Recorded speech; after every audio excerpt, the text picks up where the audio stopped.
진실탐사 엔터테이너 있는 대로 다 까! 최경영의 이슈 오도독. 네, 안녕하십니까? 예, 최경영의 이슈 오도독 시작하겠습니다. 저는 KBS 최경영 기자고요. 보시는 것처럼 옆에 대단한 분들 앉아 계십니다. 예, 홍준욱 박사님 오셨고요. 예, 안녕하십니까? 네, 안녕하세요. 예, 이종호 센터장님 오셨습니다. 예, 안녕하세요. 예, 두 분 모시고 부동산 이야기와 그리고 부동산 집값 그리고 대선 금리 뭐 여러 가지 변수들이 있는데요. 그 이야기를 좀 오늘 해보려고 합니다. 아주 재밌는 시간 될 것 같고요. 두 분의 또 관점이 약간씩 또 다를 것 같아서 오늘 많은 거를 취해 가실 수 있을 것 같습니다. 청취자분들은. 예. 일단 뭐부터 시작할까요? 전망부터 해야 될 것 같은데 예. 부동산 지금 현재 가격과 앞으로의 전망 이게 지금 더 오를까 이 가격에 이거는 우리가 지난 한 2, 3년 동안 계속 해왔잖아요.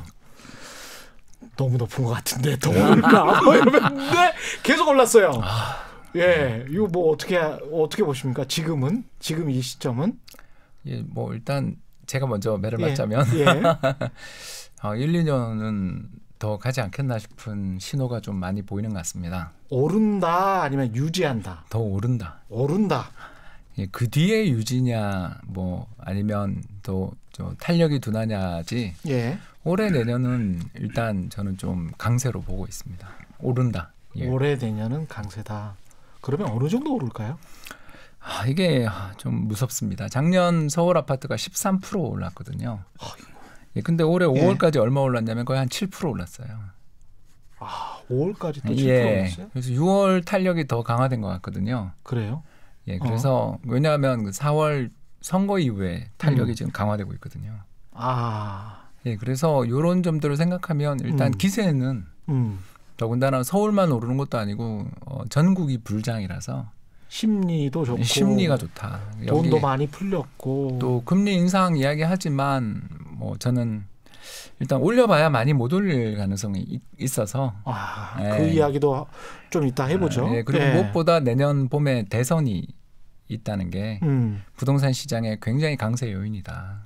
쉽게 함부로 제재 못할 것이다. 그것도 있고 개발 호재가 계속 나올 수 있는 거죠. 그럴 수밖에 없네요. 제가 이번 4월 서울이랑 부산 재보선 앞두고 제가 사실 최 기자님하고도 잠깐 이야기했었었는데 이게 선거 앞두고 결국 공약이 나올 수밖에 없는데 그렇죠. 공약은 선거에서 지금 이 당락을 결정짓는 중요한 순간이 될 때는 좀 강하게 나오는 경향들을 우리가 많이 봤다. 그래서 이런 호재들이 계속 시장에 개발 호재. 그러니까 이번에는 서울, 부산뿐만이 아닌 전국적 개발 호재들이 이제 계속 나올 텐데 이런 전국적 개발 호재까지 가세하고 있는 점을 생각하면 2017년 장미 대선 때처럼 대선 전후해서 좀 더 오를 수 있는 것 같다. 그래서 올해 내년은 일단 저는 상승으로 보고 있습니다. 1, 2년은 더 오른다. 이종호 이카노미스트는 어떻게 보십니까? 조금 더 올라갈 수는 있겠죠. 근데 조금 더 올라가는 거는 어떻게 생각하면 뭐 가격이 이렇게 그 자기 스스로를 만들어서 막 이렇게 올라가는 것보다 그러니까 그 뭐랄까요 이게 그 팔려고 하는 사람들이 아직은 적극성을 보이지 않기 때문에 그에 따라서 이제 조금씩 이렇게 올라가는 그런 정도라고 봐야 될 것 같고요. 그냥 대표적으로 보면 그렇습니다. 주식시장 같은 경우가 보면 작년도에 굉장히 급등을 하잖아요. 근데 올해에 지금 6개월 동안에 걸쳐서 보면 그 각도가 굉장히 완만한 형태가 되잖아요. 그렇죠. 그러니까 많이 올라서. 그게 왜 그러냐 하면 자기 가격, 자기 그 이 무게에 가격이 자기 무게를 못 이기는 형태가 되기 때문에 가격이 그렇게 이제 크게 올라가거나 그러지 못하는 형태가 되거든요. 그러니까 결국 우리가 가격을 볼 때 가장 중요한 건 뭐냐면 가격 수준이 어떻게 되느냐 하는 것들이 굉장히 중요한 거예요. 이게 가격 수준 자체가 굉장히 높으면 다른 어떤 요인도 그거를 넘어가기가 굉장히 어려운 상태가 되거든요. 자, 최근에 아무튼 그 부동산 가격이 올라가기 시작한 게 우리가 연원을 따져보면 2014년 7월 달에 초이노믹스서부터 시작이 된 거지 않습니까? 그리고 한 6개월 정도 후에서부터 오르기 시작했다라고 따지더라도 지금까지 거의 6년 반 동안에 걸쳐서 올라온 겁니다. 우리나라에 그 86년도 이럴 때에 그 3조 대호황 이런 얘기를 하잖아요. 그렇게 좋을 때에 몇 년 올라갔냐면 6년 올라갔었어요. 자, 그다음에 그 외환위기가 나고 가격이 엄청 내려갔다가 그다음에 이제 그걸 회복하는 거에다가 플러스해서 그 미국에서 금리를 1.0%까지 내리는 예. 그렇게 했을 때에 역시 마찬가지로 보면 6년 정도 올랐었어요. 한번 따져보면 그렇습니다. 2001년도서부터 오르기 시작해서 2007년도 초반 되면은 어느 정도 상승이 마무리되거든요. 예. 그러니까 6년 정도 오른 거예요. 근데 지금 이미 보면 6년 반 동안을 올랐어요. 그러니까 오를 만큼 굉장히 많이 오르고 가격의 상승폭도 과거에 비해서 절대 적지 않은 정도까지 올라왔다라고 하는 거죠. 예. 그렇게 되면 시간이 지나면서 가격이라고 하는 것이 자기 무게를 이 지탱을 못하는 형태가 될 가능성이 상당히 높거든요. 예. 그렇기 때문에 지금이 정확하게 뭐 언제 정도 이게 꼭지가 된다라고 하는 거를 얘기하기는 어렵지만 지금은 이제 그 정점 부근에 와 있다. 거의 이렇게 가까웠다. 볼 수가 있죠. 예. 예. 대신에 정점을 지났다라고 해서 가격이 갑자기 떨어지는 건 아니에요. 부동산 가격은 항상 굉장히 오랜 시간 동안에 걸쳐서 위든 아래든 이 방향을 바꾸기까지 시간이 굉장히 많이 걸리거든요. 예. 그건 왜 그러냐면 따져보면 굉장히 간단하잖아요. 지난 6년, 7년 동안에 걸쳐서 가격이 계속해서 상승하면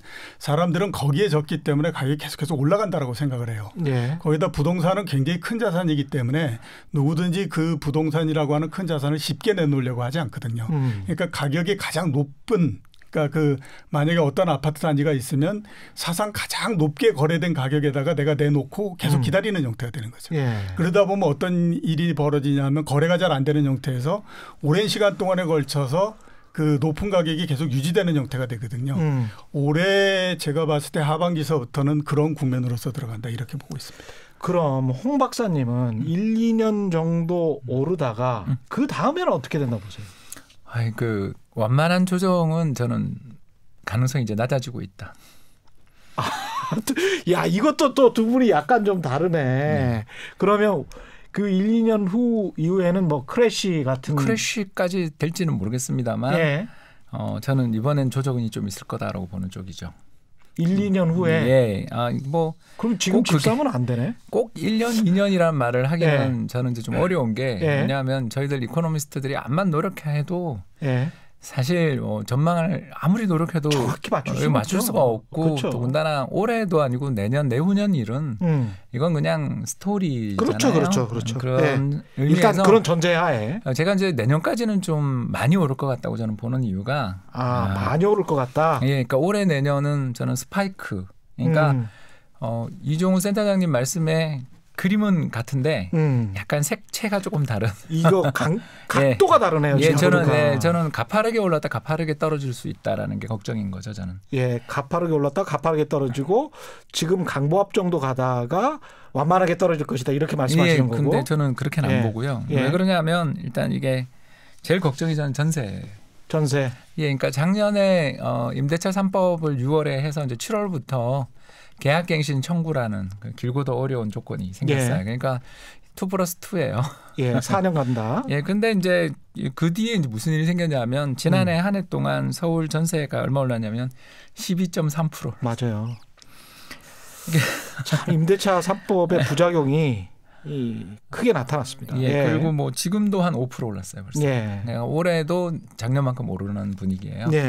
이제 이게 왜 제가 내년까지를 좀 걱정하냐면 작년 계약갱신 청구를 쓰신 분들이 이제 내년에 나와요. 2년 썼으니까. 그렇죠. 그런데 이 서울 평균이 지금 그때 작년 올해 사이 대략 합쳐서 지금 한 17% 정도 오른 거잖아요. 그 오른 만큼? 예, 내년에 이제 올려주거나 서울에서 밀려나겠죠. 다른 지역 가야 되겠죠. 서울 인구도 지금 15개월째 감소가 계속 주는 게 이것 때문인 거죠. 되고 있거든요. 물론 이제 멸실된 주택도 있고요.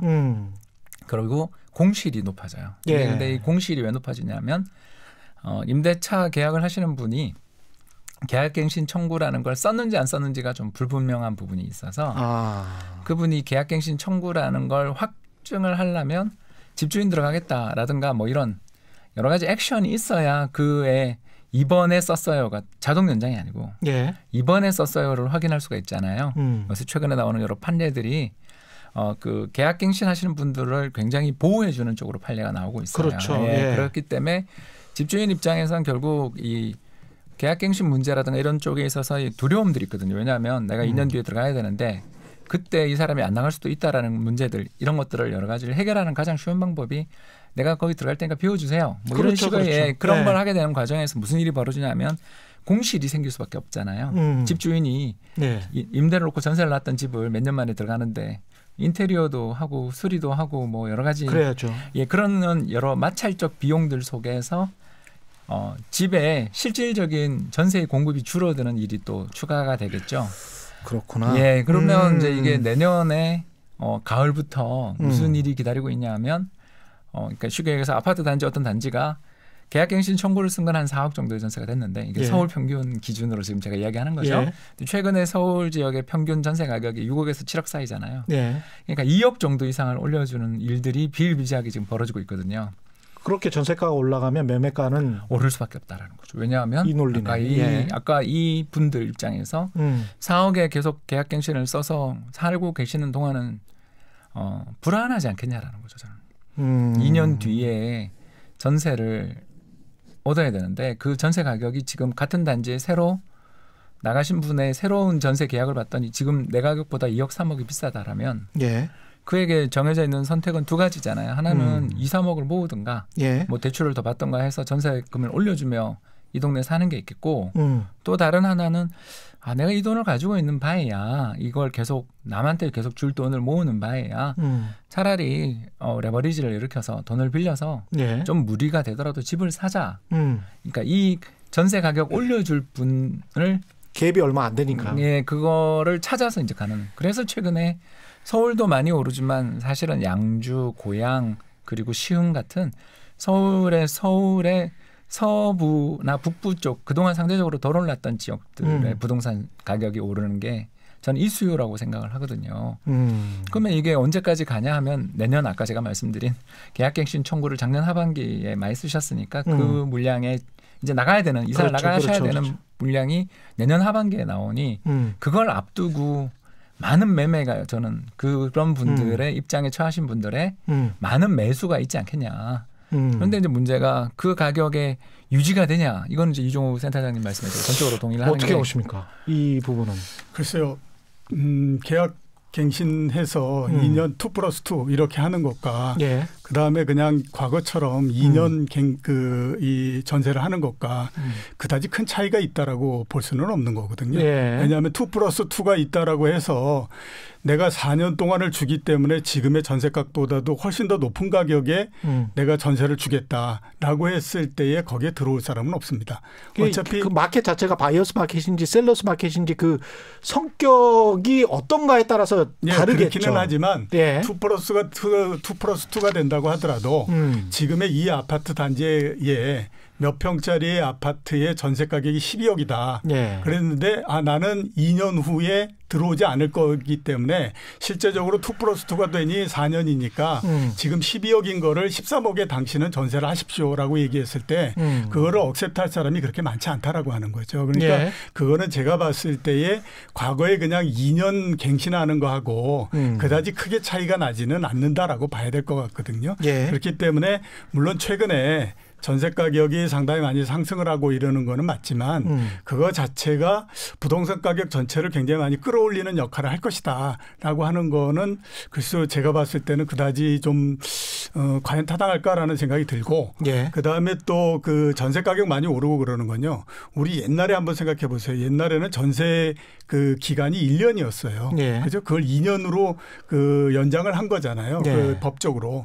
그때도 마찬가지로 지금처럼 상당히 혼란이 있었다가 그다음에 일정 기간이 지나고 나면 이제 그 제도로서 자리를 잡고 그렇게 되면 안정이 되는 국면으로서 가는 거거든요. 그 상가임대차보법도 그랬었죠. 예, 그렇죠. 예. 그러니까 지금이 아직까지는 그게 안정이 돼 있는 국면이 아닌 거죠. 모두 다가 2+2로서 이 제도가 바뀐 거에 대해서 지금은 적응을 해 나가는 과정 그런 정도로서 봐야 되는 거거든요. 그렇기 때문에 아직까지 제가 봤을 땐 그게 정말 결정적인 역할을 할까라고 하는 거에 대해서는 조금 저는 의미 좀 든다. 지난해였나요? 그 8월인가 그 임대차 3법 통과되고 난 다음에 이런 현상이 나타난 거는 사실이니까. 그런데 그때 그걸 분석하는 여러 그 뭐랄까요? 애널리스트들 분 중에 은행 사이드 그러니까 저 금리 쪽에서 분석을 했던 서병수 전문 같은 경우는 이게 3억 빌릴 거를 1억 빌릴 거를 한 3억 정도 빌릴 수 있는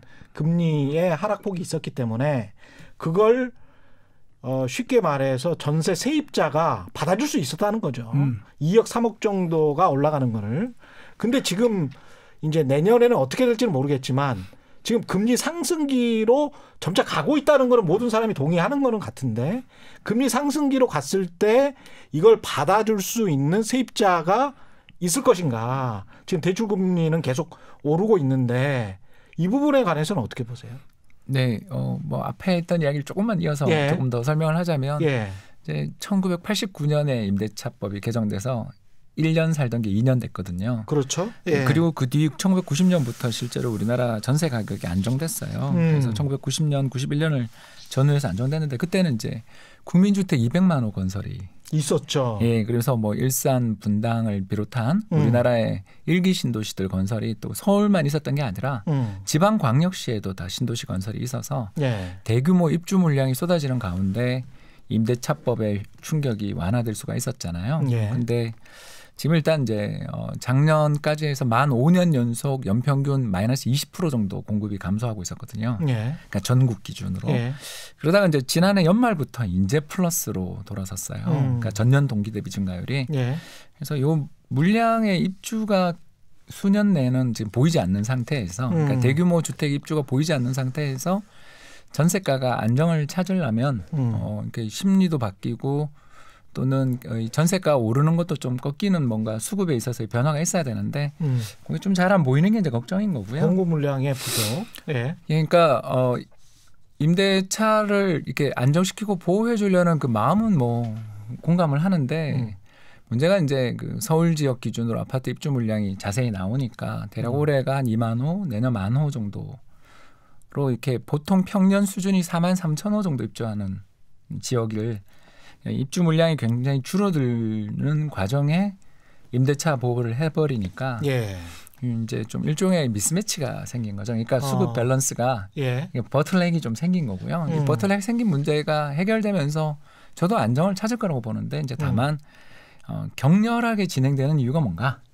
격전하게 진행되는 그러니까 이유가 지난해부터 올해 사이에 너무 지금 서울도 서울이지만 사실 서울 외곽 아파트 특히 6억 이하 아파트가 씨가 마르고 있는 그러니까 이게 이제 다 대출이 용이한 지역부터 소진되고 있거든요. 그렇죠. 그러니까 이런 것들이 좀 걱정이 되는 거고 이제 그 방금 최 기자님 말씀하신 것처럼 금리 오르면 주식이건 부동산이건 안 돼요. 그건 뭐 맞는 말씀이죠. 그건 100% 동의하는 거고 실제로 그 제가 조사를 한번 해봤는데 금리가 급등하는 시기, 금리 급등을 어떻게 측정하자 이거는 정말 알 수가 없잖아요. 그래서 가계대출 금리가 통계가 나온 게 대략 그래도 외환위기 이후니까 외환위기 이후에 가계대출 금리가 연평균 기준으로 해서 거의 한 100bp 이상 뛰었던 시기를 조사를 해봤더니 1%? 1% 이상 올랐던 시기를 조사했더니 한 5번 있더라고요.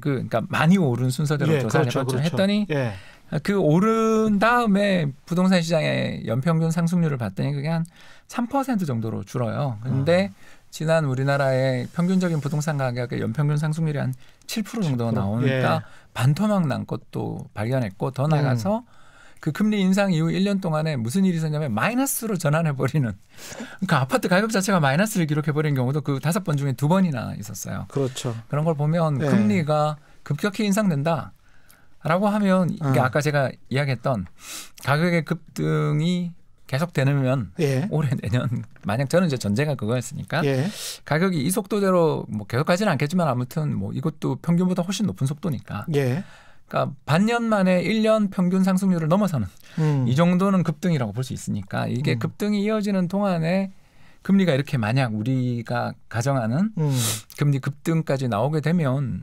조정이 꽤 크게 나올 수도 있는 그런 상황 아니냐. 금리는 어떻게 보십니까? 금리는 그 오늘 이주열 총재도 연내에 올릴 가능성에 관해서 명확하게 했거든요. 올릴 수 있다. 연내라는 단어를 썼어요. 드디어.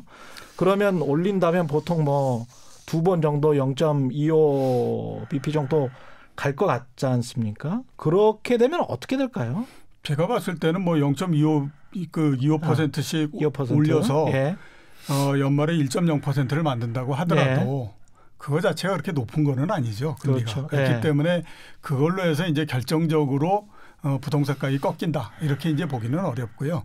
대신에 이제 우리가 이런 것들을 하나 생각을 해야 됩니다. 그 동안에 이제 부동산 가격이 계속 상승했던 건 다른 뭐라고 한 것보다도 이제 저금리와 유동성을 굉장히 많이 푼 것 때문에 그렇잖아요. 예. 그 상태에서는 어떤 정부의 정책이 나온다고 하더라도 속도를 약간의 차이를 만들 뿐이지 그다지 뭐 방향을 꺾는다든가 뭐 이런 거는 거의 불가능해요. 예. 그러니까 그러면 지금에서 우리가 부동산 가격을 이제 이렇게 더 이상 못 올라가게 하거나 뭐 이렇게 할 수 있는 요인이 뭘까라고 따져보면 딱 두 가지라고 봐야 되거든요. 하나는 뭐냐면 아까 말씀드렸던 것처럼 가격입니다. 절대 가격이 높다. 절대 가격이 높아서 도저히 이걸로는 어떻게 할 수가 없을 것 같다라고 하면 그다음에는 뭐 매수를 하려고 하는 사람들도 생각이 바뀌어서 예. 더 이상 난 뭐 이걸로는 어떻게 해보지 못하겠다라고 해서 이제 떨어져 나가는 형태가 돼버리는 거고요. 예. 또 하나는 뭐냐면 플레이를 했던 그 원초적인 근원적인 부분들을 제거해버리면 되는 거거든요. 근데 그 제거가 뭐냐면 결국에 이제 그 금리 이런 부분들인데 예. 두 번 올리고 이런다고 해서 바뀌지는 않지만 문제는 뭐냐면 가격이 굉장히 높은 상태에서 드디어 이제 방향성은 바뀐 것 같다라는 생각이 들게 되면 그 다음서부터 올라가는 거에 탄력은 굉장히 줄어들어 버리면서 아까 제가 말씀드렸던 것처럼 1년도 좋고 1년 반도 좋고 2년도 좋고 위에서 그냥 서로 간에 눈치만 계속 보는 그런 국면으로서 간다라고 하는 거죠.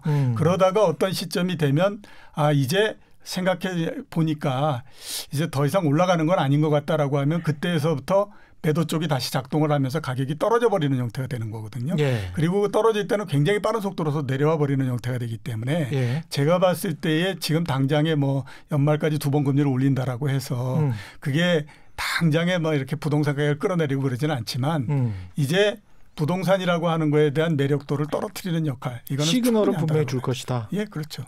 근데 이제 아까 어떻게 생각하세요? 그러니까 1, 2년 정도 더 갈 것이다라고 하는 그 전제 하에는 금리를 그렇게 급격하게 올리지는 못할 것이다. 이런 생각이 담겨 있는 거잖아요. 당연하죠. 예. 그러니까 제가 말씀드린 그냥 그 25bp 정도, 0.25% 정도는 한 두 번 정도 올릴 수는 있지만 그 이상은 절대 못한다. 절대까지는 이제 모르지만 네. 일단 내년 3월 선거가 있어요. 있기 대선이. 때문에. 그래서 예. 대선 직전에 금리 올리는 건 우리 본 적이 없으니까 하면 올해 가을에 잘해야 2번. 이거 이제 내년에 하반기에 다시 재개된다 쳐도 3번, 4번인데. 그렇게 되네요. 예. 예, 그래서 뭐 금리가 지금 오른 것도 아니고 한 1년 반에 걸쳐 1% 오른다. 물론 뭐 부담이 많이 되겠죠. 되는데 예. 제 말씀은 예.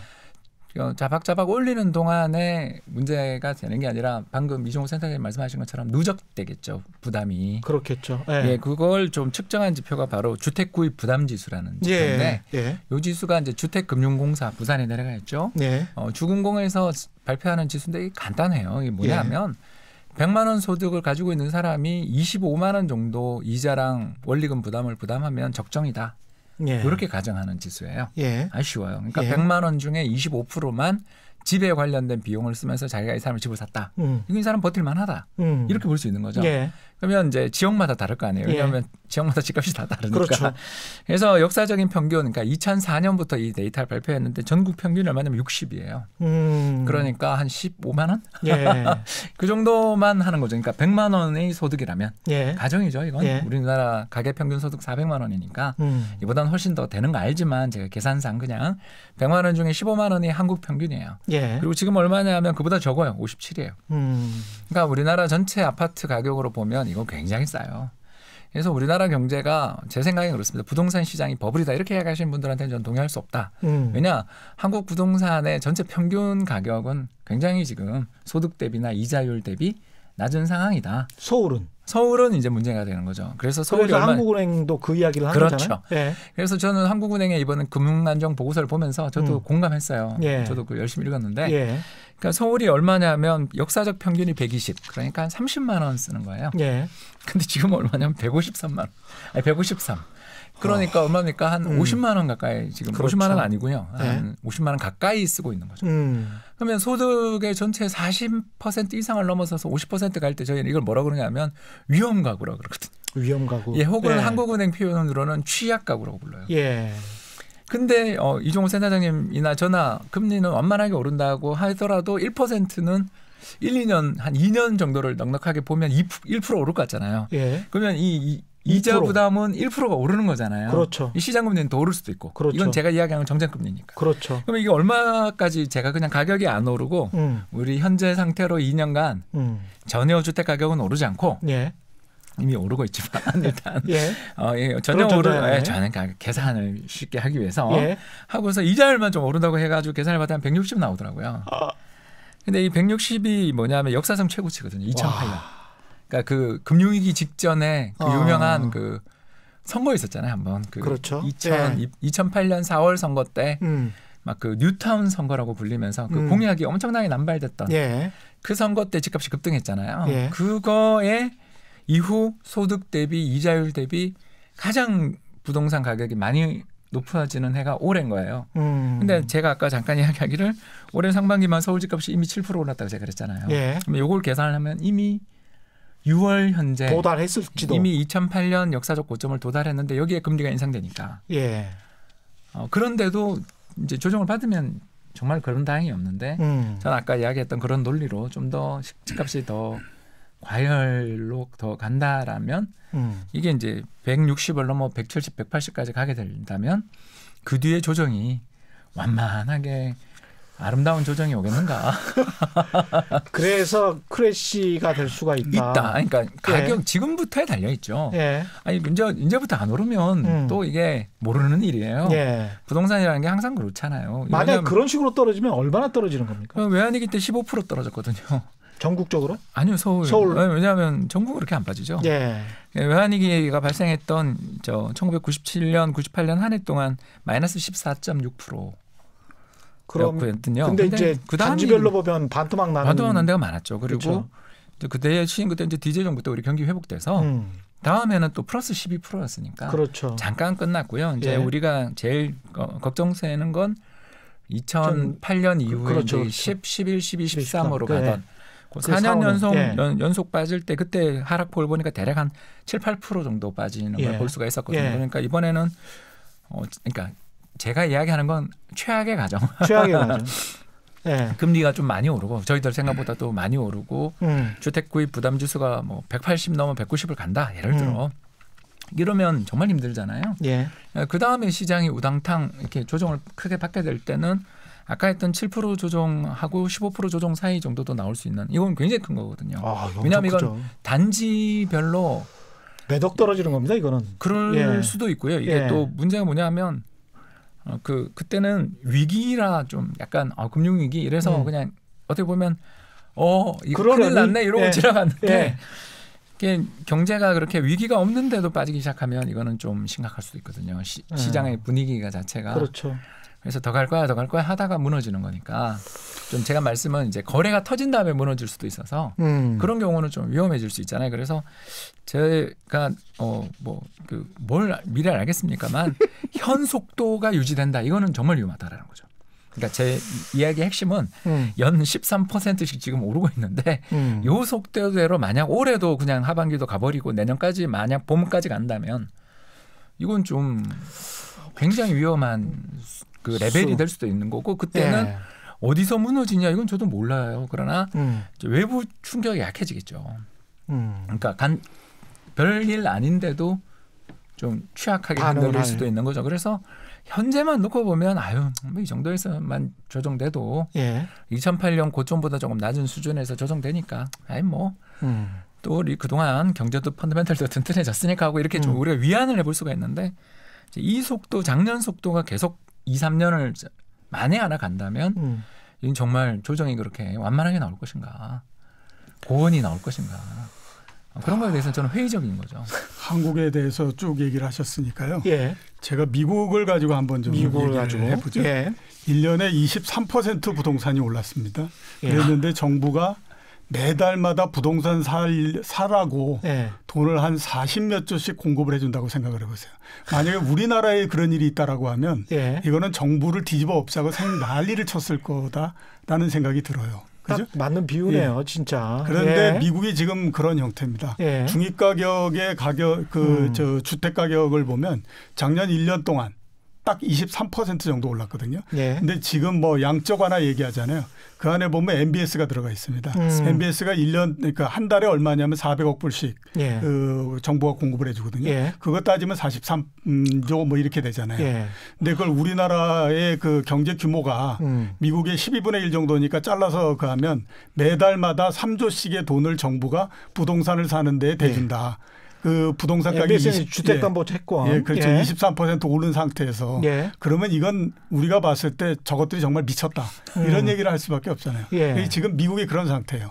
근데 지금 한번 왜 이게 계속 뭐 그래가지고 연준은 무슨 뭐 지금 인플레가 일시적이니까 어쩌고 막 얘기를 하는데 서로 막 혼란되는 이 신호가 계속 오느냐 이런 그렇죠. 형태이기 때문에 그런 거죠. 그러니까 그냥 부동산만을 봤을 때는 야 1년에 23%가 올랐는데 거기에다가 지금 정부가 부동산을 사라고 돈을 대줘? 이게 지금 말이 되는 거야? 이런 상태로 가게 되면 정말 나중에 가면 그 금융위기와 같은 그 상황이 오지 않을 거라고 어떻게 너희들이 담보할 수 있어? 이런 생각이 들 수밖에 없는 상황이거든요. 그러니까 이거를 어떤 관점으로 보느냐에 따라서 앞으로 부동산을 다루려고 하는 것이 여러 나라들의 정책이 굉장히 급변할 뿐만 아니라 그 급변하는 정책이 지금의 뭐 어떤 거를 유지해 나가고 그다음에 뭐 고용이 얼만큼 돼야 금리를 올리고 어쩌고 이러는 것 자체를 다 잡아먹어 버릴 수 있다라고 하는 거예요. 우리나라 같은 경우에 한번 보면 그렇지 않습니까?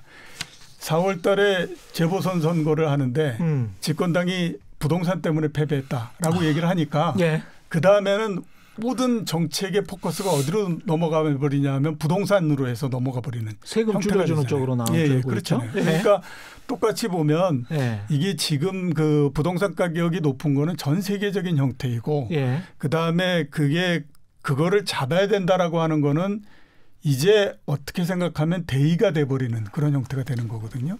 그렇기 때문에 정책이라고 하는 것이 굉장히 가변적이 될 수밖에 없고 그렇게 따지면 부동산 가격도 굉장히 높은 상태이기 때문에 이게 어떻게 될지 모르겠다. 이런 지금 말씀하신 대로 미 연준 로버트 카플란 같은 경우도 맞아요. 그 이야기를 했고 ECB에서도 지금 유럽 중앙은행에서도 비슷한 이야기를 지금 하고 있고 그만큼 많이 올랐습니다. 그 두 대륙에서. 그러니까 우리나라 부동산이 몇 % 올랐다라고 얘기하지만요. 미국이나 유럽 같은 거 보면 정말 우리나라는 그래도 양반이다 이런 생각이 들 정도니까. 왜냐하면 우리는 서울만 올랐다가 이제 지난해 하반기부터 경기도 오르는 거잖아요. 그런데 딴 나라는 그 전국 평균이니까. 엄청난 거죠. 그럼 뭐 이 상황에서 정책의 변화가 나타나는 건 저는 당연하다고 저도 보거든요.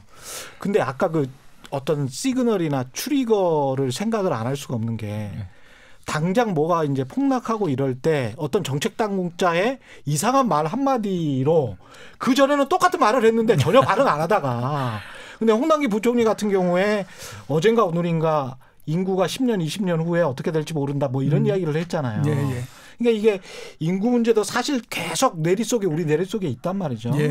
이런 상황에서 심리적으로 봤을 때 아까 절대 가격 말씀하셨고 심리로 봤을 때는 이 가격이 다 선반영된 거 아니야 이런 생각을 할 수 있잖아요 사람들이. 그럴 수 있죠. 우리 주가나 특히 이제 지하철 호재에 있었을 때 집 가격이 쫙 올라갔다가 지하철 뚫리고 나서 이제 사람들이 편의는 훨씬 좋아졌는데 집값은 유지가 되거나 별로 안 올라간단 말이지. 그런 경우를 많이 본 걸 보면 정말 이 가격이 절대 가격을 어떻게 봐야 되나 그런 좀 고민이 들긴 합니다. 그게 우리나라의 어려운 점 같아요. 저는 이제 한국은행 분들의 금리 인상의 의지는 의심치 않는데 그럼에도 불구하고 왜 당장이 아니고 자꾸 미래 이야기를 하냐면 전국은 싸거든요. 전국은 싸다. 그러니까 뭐 대표적인 지역 하나만 제가 이야기하면 경남이 아까 100이 25만 원이라 그랬잖아요. 그러니까 25만 원이 적정이에요. 그렇죠. 그랬는데 적정 부담지수. 부담지수인데 경남이 얼마냐면 지금 35예요. 그러니까 이제 경남은 정말 고생하다가 대우조선해양 사건 이후에 그렇게 고생하다가 울산도 그랬고 아무튼 동남 해안벨트 지역이 되게 어렵다가 인재 반등하고 있거든요. 근데 금리 인상의 효과는 전국적으로 다 동시다발적인 저희가 중성나탄이라고 그러잖아요. 그러니까 그렇지. 왜냐하면 거기가 터진 데는 다 고생하는 거지 어디 뭐 서울만 따로 할 수 있냐. 결국 금리 인상의 효과가 나타날 때 분명히 저는 있다고 보거든요. 아까도 제가 얘기했지만 금리가 1년에 1% 이상 올랐을 때 5번 중에 2번이 집값이 빠졌고 평균 가격도 굉장히 많이 빠졌다. 예. 그러니까 역사적 평균보다 훨씬 낮았다라는 건 알지만 할 수 있겠냐. 이 할 수 있겠냐에 사실 정치공학적 부동산 정책이 들어가 있는데 어떻게 보면 민주당 입장에서는 집값이 지금 더 이상은 오르지 않고 하향 안정화되는 게 최고의 대선 시나리오일 것이고 그렇죠. 본인들이 할 수만 있다면 그렇죠. 국민의힘 입장에서도 본인들이 할 수만 있다면 민주당 더 엿을 먹이려면 집값이 폭등하든지 폭등하고. 아니면 폭락하면 이거는 정말 실정이잖아요. 그렇죠. 예. 둘 다 굉장히 위험하죠. 둘 다 위험하니까 이런 상황에서 이제 둘 다 어떤 큰 행동은 못할 것이다 이런 게 있는 거네요. 지금 보면. 그러니까 저는 한국은행의 마음은 이해한다니까요. 예. 한국은행 입장에서 금리 인상하고 싶은 마음을 갖고 있고 그분들하고 또 토론을 해보면 저는 이해가 돼요. 그러나 그 금리 정책으로 부동산을 잡으려면 제가 아까도 이야기했지만 한두 번 해서는 안 될 것 같고 누적적으로 그 1년에 1% 이상은 해야 될 것 같은데 그때 서울만 다치겠느냐. 이제 막 살아나고 있다가 굉장히 힘든 기간을 보내다가 이제 회복되는 지역들의 부동산도 함께 다치거든요. 예. 아니 거기가 더 어려울지도 모르죠. 예. 그렇지 않습니까? 네. 소득의 수준 레벨이라든가 네. 또는 기업들의 어떤 어려움들 속에서 그 대출해 주시는 분들의 태도도 달라지잖아요. 아, 예, 그렇잖아요. 네. 그러니까 그래서 저는 아까 이야기한 게 그래서 급등 가능성이 있다라는 말을 했던 이유가 브레이크를 자주자주 우리 눈길에서 자주자주 밟아주면 차가 잘 안 돌잖아요. 그래서 그렇죠. 우리 이종훈 센터장 말씀처럼 금리 올해 2번 인상하고 내년도 2번 인상한다. 그렇게 저도 믿고 싶은데 전 그렇게 못할 것 같다라는 생각이 자꾸 드는 거죠. 저는. 그러니 잘해봐야 올해 한 번, 내년 한 번 정도로 저는 보고 있는데 예. 그러니까 저와 센터장님의 가장 큰 차이가 여기서 시작하는 것 같고요. 예. 저 같은 경우는 이게 지방도 생각 안 하고 한국은행이 그냥 서울 집값만 보고 결정할까? 와, 그 큰 부담을 내릴 수 있을까? 그게 또 올바른 정책인가에 대해서 고민이 많지 않을까? 저는 그런 생각을 하는 거죠. 그렇겠네요. 저번 예. 오도독에 나왔을 때 예. 제가 말씀을 드렸잖아요. 그 금리를 인상하고 하는 데서 가장 크게 걸리는 건 한국은행이 자신이 없기 때문이다. 그러니까 그런 형태이거든요. 예. 지금 금리가 굉장히 낮은 거는 분명하죠. 0.5% 기준금리 0.5%밖에 안 되니까 예. 여기에서 뭐 두 번을 올린다고 하더라도 1.0%밖에 안 되는 거고 예. 거기에서 또 두 번을 올린다고 하더라도 1.5%밖에 안 되는 거니까 예. 그렇게 높은 거는 아니거든요. 예. 그리고 제가 봤을 때는 1.5%까지 올린다고 하더라도 시중금리에 미치는 영향은 또 그거의 절반 정도도 안 돼요. 지금 시중금리가 10년물 기준으로 했을 때 2%를 좀 넘잖아요. 예. 2.2% 이렇게 되잖아요. 그걸 1.5%까지 올린다고 하더라도 시중금리는 2.7% 이 정도밖에 안 되는 거거든요. 예. 그렇기 때문에 사실상 그렇게 아주 결정적인 영향을 미친다 이렇게 볼 수는 없어요. 예. 그런데 가장 크게 문제가 되는 거는 뭐냐면 한국은행이 자신이 없다라고 하는 거죠. 그러니까 이거를 금리를 인상을 했다가 혹시나 경기가 나빠지고 그러면 우리가 모든 독박을 다 더 뒤집어 써야 된다. 이거에 대한 두려움이 굉장히 큰 거거든요. 예. 그래서 제가 저번 오도독에 나왔을 때도 얘기를 드렸던 것처럼 예. 작년도에 금리 인하할 때 저는 금리 인하를 반대했다. 하면 안 된다라고 얘기를 했다. 어차피 그거는 아무런 의미가 없는 짓을 하는 건데 그 의미 없는 짓 때문에 부동산이 난리가 날 거다. 예. 근데 지금이 그런 형태잖아요. 그때에 그러면 왜 내렸느냐? 남들이 다 내리기 때문에 우리가 안 내렸다가 혹시 잘못되면 그 또 독박을 또 내가 다 써야 된다. 이것 때문에 그런 거거든요. 그러네. 그래서 예. 지금 아마 그게 다 가장 큰 거일 텐데. 딜레마네요. 예, 네, 다시 딜레마네. 한번 말씀을 드리지만 저는 여기에서 금리를 어느 정도 올린다고 해서 지금의 금리 자체는 기준금리는 너무 낮은 상태에 있기 때문에 예. 경제에 충격을 주거나 그럴 가능성은 별로 없죠. 대신에 한국은행이 과연 그런 이 용기를 낼 수 있을 것인가? 그거는 별개의 문제라고 저는 보고 있습니다. 조금 좀 거시적으로 가봐서 그 국가를 위해서 예? 대통령 후보들은 예. 이 부동산이 화두가 될 거는 같습니다. 대통령 예. 선거에서 어떤 정책을 내놔야 될 것 같습니까? 꼭 집어서 말씀하실 필요는 없고요. 예. 전 예. 그 오도독 나와서 예. 했던 이야기 한 번 더 오늘 기회를 주시니까 예. 할게요. 예. 좀 3기 신도시 계획만 좀 바꿔도 저는 금방 이 시장에 이 분위기는 잡을 수 있다. 그러니까 다시 말해서 예. 뭐 예를 들어서 고양시에 있는 모 신도시 같은 경우는 3만 호 정도 입주를 지금 해요. 근데 그 중에 절반이 임대예요. 그러니까 절반 가까이가 임대고요. 예. 그 임대가 또 어디다 주로 배치되냐 하면 서부선이나 GTX가 지나가는 핵심적인 서울 도심과 연결되는 역 인근에 임대주택을 건설해요. 예. 그러니까 그게 우리나라의 2기 신도시 이후의 특징이잖아요. 예. 우리 뭐 당장 예를 들어서 판교역을 딱 내리면 주변이 전부 LH공사, SH공사, GH공사 집들이고 민간 집들은 여기에서 한참 떨어진 곳에 그러니까 걸어가기 좀 멀다 싶은 곳에 민간 주택들이나 주상복합이 있잖아요. 아 그렇구나. 예, 그리고 또 내리면 되게 좋은 게 백화점도 있지만 공원이 굉장히 크잖아요. 산책로도 잘 돼 있고. 그러니까 아름다운 이상을 담고 있잖아요. 우리는 이번에 새로 때는 지어지는 신도시는 친환경적이고 호수공원 당연히 들어가고 그리고 사람들이 걸어서 이동할 수 있는 좋은 그런 통행로 이런 것도 만들어주고 또 역 근처는 차를 이용하기가 어려운 저소득층들을 위한 임대주택을 짓겠다. 아름다운 뜻이라고 저는 생각해요. 그러나 그게 집값 잡는 데는 도움되는 정책인가? 현실론으로 네, 봤을 그러니까 때. 지금 우리에게 그러니까 저는 경제학자라고 하는 사람들은 죄송합니다. 이게 매너들이 없는 사람들이 많아요. 저희는 뭐를 추구하냐 하면 최대 다수의 최대 행복과 효율을 추구하는 사람들이거든요. 항상 저희는 가격 대비 성능이거든요. 왜냐하면 신도시 짓는데 어마어마한 돈이 들어가는데 그렇죠. 그 돈이 들어가는 것 중에서 예를 들어서 10,000호 정도만 굉장히 좋은 지역에 집을 해준다면 그게 그러면 평당 1,500만 원이 되겠냐. 지금 서울 집값이 평균이 4,500 정도니까 서울 집값의 3분의 1 정도는 해주면서 그걸 몇만 호 공급해준다 그러면 저라도 서울 집 안 사거든요. 그게 앞으로 서울시에 있는 뭐 예를 들어서 고양시 같은 경우는 광화문에 도어투도 문 열고 딱 해서 40분 안쪽으로 출퇴근할 수 있는 서부선이나 GTX가 그런 거잖아요. 그런 아주 기가 막히게 교통망이 좋아지는 역세권에 좀 고밀도로 컴팩트 시티를 지어서 한 5만 원 예를 들어서 평당 1,500에 공급한다. 왜냐하면 고밀도니까 토지 비용도 적게 들고 단위당 비용도 적게 들고 또 친환경적이잖아요. 게다가 왜냐하면 지하철 타시고 그렇죠. 그러니까 그렇게 짓는 방법이 있고 지금처럼 세종 행복도시나 판교시처럼 거기 살고 계시는 운 좋은 임대주택에 들어가신 분들은 굉장히 좋으시겠지만 그 주변에 계신 분들은 다 차 몰고 와서 환승주차장을 이용해야 될 정도의 거리에 일반 민영주택들이 가고 또 그 판교조차도 우리 판교 분양하고 집값이 바로 조정받았습니까? 안 받았잖아요.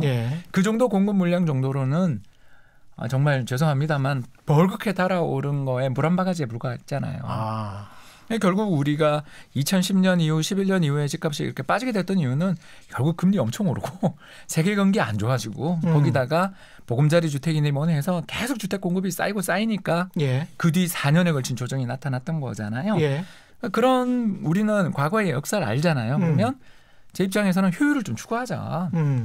즉 한 30층 50층짜리를 예를 들어서 서부역 역세권 인근에 대규모로 공급해주고 또 계양역 역세권에 대규모로 공급해주고 또는 저 위례 신사선 들어서게 될 그 지역에 대규모로 공급을 해주면 그게 그리고 매년 우리 신축해서 결국은 서울 집값을 떨어뜨릴 것이다. 그렇죠. 왜냐하면 싸게 공급해줄 수 있잖아요. 그리고 그 인구 수를 많이 신도시의 인구를 많이 하자는 거죠. 그러니까 지금처럼 3만 호, 4만 호 정도가 아니라 컴팩트를 하면 더 올릴 수 있잖아요. 그러면서 집값을 떨어뜨리면 지금 토지 보상에 많은 비용이 이미 들고 있습니다만 그런 식으로 정책을 쓰면 이게 집값이 이 뉴스가 나오는 순간 집값이 오르겠습니까? 빠지겠습니까? 라를 묻는 거죠, 저는. 아까 이야기한 저는 이종호 센터장님 말씀에 전적으로 동의하는 게 절대 가격 문제가 있어요, 이제. 그래서 절대 가격 문제가 있으니까 서울이 안 오르고, 안 오르는 건 아니지만 서울도 오르지만 수도권으로 번져나간 건데 그 패닉 바잉을 할치는 분들은 이 정책의 최대 수혜자들이거든요. 그렇잖아요. 왜 그분이 왜 사겠어요? 그렇지 오를 것 않습니까? 같아서 사는 거지. 그거를 굉장히 저가로 예를 들어서 이게 왜 가능하다고 보냐 하면 저는 광교 신도시 분양가를 알려는 게 1,380만 원이었어요. 그랬어요. 맞아요. 그때도 고분양가라 그랬었지만 지금 생각하니까 굉장히 싸고 엄청 싸게 지금 들어가신 분들이 굉장히 또 혜택을 보셨잖아요. 그런 것처럼 교통망이 집중되는 역세권 인근의 고밀도로 개발되는 지역에 주택 가격을 상대적으로 노력해서 저가로 분양을 하면 물론 재정이 투입돼야 되겠죠. 당연히. 그러면 경기 부양의 효과도 있고 주택 시장이 더 불이 번져가다가 결국 타다 다 타버려서 꺼지는 그런 비극적인 결말보다는 미리 우리가 그 불이 녹기 전에 먼저 불을 놔버리는 거잖아요. 이게 맞불. 예, 맞불이죠. 이걸 하는 게 어떠냐. 이종우 이카노미스트. 예. 저는 우선 대선에 뭐 나오는 후보든지 정당이든지 예. 우선 먼저 이거부터 좀 생각을 하고 정책을 좀 하셨으면 좋겠다라는 생각이 드는 게 몇 가지 있는데요. 예. 우선 부동산과 이대남에 대해서 너무 과잉 대표를 하면 안 됩니다. 그러니까 이게 이렇게 말씀드리면 참 꼰대 같은 얘기를 한다 이렇게 얘기를 할 수 있겠지만 우리가 한번 따져보면요. 그 4월 달에 그 재보궐선거를 하고 난 이후로 그 얘기가 굉장히 많잖아요. 이대남 그다음에 또 부동산 이런 얘기하지만 이대남이 전체적으로 유권자에서 차지하는 비중은 4% 내지 5%밖에 안 돼요. 그 대신에 그거에 굉장히 우리가 많은 얘기들을 하니까 과잉 대표에서 굉장히 많은 이 비중을 주기 때문에 오히려 나중에 가게 되면 너무 많은 정책들을 거기다 쏟아붓는 형태가 되거든요. 역시 마찬가지로 부동산도 마찬가지입니다. 그러니까 부동산 때문에 졌다라고 생각하기 때문에 모든 명운을 걸고 부동산 정책으로서 들어간다 이렇게 하잖아요. 그렇게 되면 나중에 되면 이게 만약에 그 가격이 변한다거나 시황이 바뀐다든가 이런 때는 감당을 할 수 없는 형태가 돼버리기 때문에 그렇죠. 너무 부동산과 이대남에다가 과잉 대표해 주는 건 맞지 않다라는 생각이 들고요. 그다음에 지금 제 생각으로는 공공임대나 이런 것들을 굉장히 많이 확대할 필요가 있겠다라는 생각이 들거든요. 우리가 공공임대를 하면 누가 들어갑니까? 나이 든 양반들이 들어가는 거 아니거든요. 새롭게 이제 직장을 얻고 이러는 사람들이 들어가잖아요. 그 사람들이 거기에 들어감으로 해서 과거의 사람들과 그 부동산이나 이런 것들을 보는 관점 자체를 달리하게 만들 수 있다라고 하는 거예요. 과거에 같으면은 우리 한번 따져보면 임대주택은 사람이 사는 데가 아닙니다. 거기. 그죠? 그냥 거긴 정말 못 사는 사람들이나 사는 거고 어떻게 되든지 아무튼 돈을 모아가지고 해서 이 집을 사고 이렇게 해야 되는 거잖아요. 근데 그게 어차피 지금 보면 이제 새로운 세대가 오면서 그 새로운 세대라고 하는 건 과거의 사람들의 그 사고의 틀 내에서 그 사람들을 담을 수 없기 때문에 새로운 사람들이 되는 거거든요. 그런 의미에서 보면 공공임대주택이나 이런 것들을 굉장히 많이 그것도 잘 지어서 그다음에 또 아까 홍천옥 박사가 얘기했던 것처럼 역세권에다가 잘 만들게 되면요. 그 사람들의 이 주택을 보는 개념 자체가 굉장히 많이 바뀌게 되고 그 바뀌게 되면 그건 계속 가게 됩니다. 그렇게 되면 나중에 되면 어떻게 되느냐. 제가 생각했을 때 굉장히 걱정되는 부분들은 10년이나 15년 정도 지났을 때 일기 신도시를 공급하고 했던 것들이 과연 지금처럼 사람들을 다 채울 수 있을 것인가 하는 거가 저는 굉장히 걱정이 되는 그런 국면이 될 수 있다라는 생각이 들거든요. 그렇기 때문에 오히려 제가 봤을 때는 그렇게 역세권에다가 좋은 공공임대주택 이걸 많이 만들어서 주택에 대한 개념을 바꿔주는 거 이게 굉장히 중요하다고 저는 생각해요. 마지막으로요. 개인의 자산 포트폴리오를 생각을 했을 때도 그렇고 우리가 우리 경제를 이제 일본 경제랑 많이 비교를 하지만 꼭 같은 거는 아니지만 하여간 인구 걱정하는 거는 비슷하잖아요. 사실 인구는 일본을 많이 닮아가고 있잖아요. 이런 생각을 해요. 만약에 지금 이대남 말씀하셨지만 20대가 잘해서 결혼한 중산층 20대는 양가로부터 집을 2채를 받을 거 아닙니까? 근데 어떤 이대남은 결혼을 못 할 거 아니에요. 그게 일본 이제. 그래서 오타쿠가 될 거 아닙니까? 그러면 이제 2채를 가진 사람 입장에서 봤을 때는 한 채를 누군가에게 세를 줘야 되는데 그 세 줄 어떤 다른 인구 구성, 동년배가 없다는 거 아니에요. 굉장히 슬픈 양극화의 현실인데 이렇게 사람들이 다 부동산에 모든 자신의 자산을 다 거기다 빚까지 얹어서 다 이렇게 투입하는 거는 정말 위험하게 지금 우리가 가고 있는 것 같은데 뭐랄까요? 최적의 어떤 지금 현재 자산 포트폴리오 우리가 추구해야 될 것 이런 거를 좀 말씀을 좀 해주셨으면 좋겠습니다. 마지막으로. 제가 지난달까지 백신 접종하지 않았습니까? 60대까지. 그 백신을 접종을 못 받았던 맨 마지막 세대입니다. 그러니까 만으로 따졌을 때 59세 이렇게 되는 거죠. 제가 한번 생각을 해봤어요. 만약에 지금 올해든지 내년도에 부동산이 꺾이고 난 다음에 그 다음에 오른다라고 하면 내 나이가 몇 살 때 정도 오를까라고 한번 따져봤거든요. 예. 따져보니까 68세, 67세 내지는 70세 정도가 돼서 올라가겠다라는 생각이 들더라고요. 예. 그러면 거꾸로 놓고 생각해 보면 그렇지 않습니까? 아니 내 나이 70에 강남의 부동산 아파트 한 채 짊어지고 앉아가지고 내가 올라가 봐야 보겠냐 이런 생각이 들거든요. 왜냐하면 아니 내가 70대에 그거 하나 짊어지고 있다고 해서 나한테 그 도움되는 건 없고 결국 내 자식이 갖고 가고 이런 형태가 될 텐데 그거보다는 내가 그냥 그거 팔아가지고 지금 한 10몇 년 동안 내가 그냥 편안하게 쓰고 하는 것이 훨씬 더 낫지. 그쵸. 이런 생각이 많이 들거든요. 근데 그게 저만의 생각은 아닐 거다라는 생각이 들어요. 저도 쓰고 떠나자주의이기 때문에. 저와 동일한 연배, 즉 그 우리나라에서 인구가 굉장히 과밀한 맨 마지막 세대인 1960년대 세대에 있었던 사람들이 거의 그런 형태로서 생각을 할 거다라는 생각이 들거든요. 그러니까 지금 국면에서 그 부동산으로 내가 정말 내 자산의 한 80% 이렇게 한다. 이건 제가 봤을 때 정말로 바보 같은 짓이에요. 그거는 자기 인생 자체를 그냥 소모해버리는 형태가 되기 때문에 굉장히 안 좋은 거고 이렇게 해서 모두 다 뭐 그거 달라고 얘기할 때 아 그래 그러면 당신 가지십시오. 그리고 나는 거기에서부터 나오는 그 이 돈 가지고 난 인생을 굉장히 풍요롭게 살면서 이렇게 하겠습니다라고 하면 되는 거기 때문에 저는 부동산이라고 하는 것이 자기 전체 자산에서 40% 이상을 넘으면 안 된다라고 저는 생각을 하기 때문에 그게 제 인생 정체로서 봤을 때 가장 좋은 포트폴리오가 아닌가 생각이 됩니다. 홍 박사님. 저는 달러가 해야 된다. 달러 몇 %나 가지고 있어야 됩니까? 저는 이제 금융자산의 한 절반 정도 갖고 있는데요. 그러니까 뭐 그냥 1억이다 이러면 5천만 원 정도는 달러에 보유하는 걸 추천하고 싶어요. 금융자산은 총 자산의 몇 %를 가지고 있어야 됩니까? 저는 절반 정도 갖고 있습니다. 아 전형적인 부자의 포트폴리오.